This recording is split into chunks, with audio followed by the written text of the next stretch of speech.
ಕರ್ನಾಟಕದ ಹವಾಮಾನ ಪ್ರೇಮಿಗಳಿಗೆ ಮತ್ತು ರೈತ ಬಂಧುಗಳಿಗೆ ಮಹತ್ವದ ಸುದ್ದಿಯೊಂದು ಬಂದಿದೆ. ಬಂಗಾಳ ಕೊಲ್ಲಿಯಲ್ಲಿ ಸಮುದ್ರದ ನೀರು ಬಿಸಿಯಾಗುತ್ತಿರುವುದರಿಂದ ಪದೇ ಪದೇ ವಾಯುಭಾರ ಕುಸಿತ ಉಂಟಾಗುತ್ತಿದ್ದು, ಸದ್ಯ ಮತ್ತೊಂದು ಹೊಸ ವಾಯುಭಾರ ಕುಸಿತ ನಿರ್ಮಾಣವಾಗಿದೆ.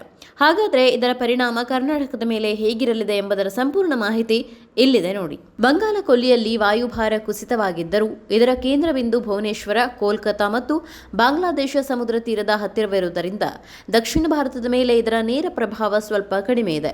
ಇದು ಕೋಲ್ಕತಾ ಬಳಿ ಸಮುದ್ರ ತೀರಕ್ಕೆ ಅಪ್ಪಳಿಸುವ ಸಾಧ್ಯತೆ ಇದ್ದು, ಗಂಟೆಗೆ 40ರಿಂದ 60 ಕಿಲೋಮೀಟರ್ ವೇಗದಲ್ಲಿ ಭಾರೀ ಗಾಳಿ ಬೀಸುತ್ತದೆ. ಭಾರತೀಯ ಹವಾಮಾನ ಇಲಾಖೆಯ ಮುನ್ಸೂಚನೆಯಂತೆ ಆಗಸ್ಟ್ 23ರಿಂದ 27ರವರೆಗೆ ಕರ್ನಾಟಕದ ಕೆಲವು ಪ್ರದೇಶಗಳಲ್ಲಿ ಸಾಧಾರಣ ಮಳೆ ಹಾಗೂ ಇತರೆಡೆಗಳಲ್ಲಿ ಹಗುರ ಮಳೆಯಾಗುವ ನಿರೀಕ್ಷೆ ಇದೆ. ಇಂದಿನಿಂದ ಕರಾವಳಿ ಹಾಗೂ ಮಲೆನಾಡಿನ ಶಿವಮೊಗ್ಗ, ಚಿಕ್ಕಮಗಳೂರು ಮತ್ತು ಕೊಡಗು ಜಿಲ್ಲೆಗಳಲ್ಲಿ ಕೆಲವು ಕಡೆಗಳಲ್ಲಿ ಭಾರೀ ಮಳೆಯಾಗುವ ಮುನ್ಸೂಚನೆ ನೀಡಲಾಗಿದೆ.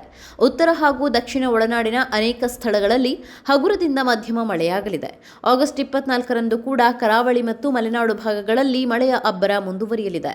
ಇನ್ನು ಆಗಸ್ಟ್ 25ರಂದು ಕರಾವಳಿಯಲ್ಲಿ ಹಗುರ ಮಳೆಯಾದರೆ ಒಳನಾಡಿನಲ್ಲಿ ಕೆಲವು ಕಡೆ ಮಾತ್ರ ಮಳೆಯಾಗಲಿದೆ. ಆಗಸ್ಟ್ 26 ಮತ್ತು 27ರಂದು ಕರಾವಳಿಯಲ್ಲಿ ಮಧ್ಯಮ ಪ್ರಮಾಣದ ಮಳೆಯಾಗಿ ಆ ಬಳಿಕ ಮಳೆಯ ಚಟುವಟಿಕೆಗಳು ಸ್ವಲ್ಪ ತಗ್ಗುವ ಸಾಧ್ಯತೆ ಇದೆ.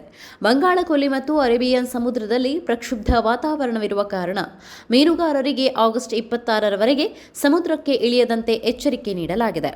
ಮತ್ತೊಂದೆಡೆ ಪೆಸಿಫಿಕ್ ಮಹಾಸಾಗರದಲ್ಲಿ ಲಾಲಾ ಮತ್ತು ಸೌಡೆಲ್ ಸೇರಿದಂತೆ ಕೆಲ ಪ್ರಬಲ ಚಂಡಮಾರುತಗಳು ಸಕ್ರಿಯವಾಗಿ ಚೀನಾ ಕರಾವಳಿಯತ್ತ ಚಲಿಸುತ್ತಿದೆ ಅಂತ ಕೇಳಿಬಂದಿದೆ. ಸದ್ಯ ಎಲ್ ನಿನೋ ಪ್ರಭಾವದಿಂದಾಗಿ ಮಳೆಯ ಅಬ್ಬರ ನಿರೀಕ್ಷಿತ ಮಟ್ಟದಲ್ಲಿ ಇಲ್ಲದಿದ್ದರೂ ಒಡಿಶಾ ಮೇಲೆ ಉಂಟಾಗಿರುವ ವಾಯುಭಾರ ಪರಿಚಲನೆಯಿಂದ ಸ್ವಲ್ಪ ಮಟ್ಟಿಗೆ ಮಳೆಯಾಗುವ ನಿರೀಕ್ಷೆ ಸಹ ಇದೆ ಅಂತ ಹೇಳಬಹುದು.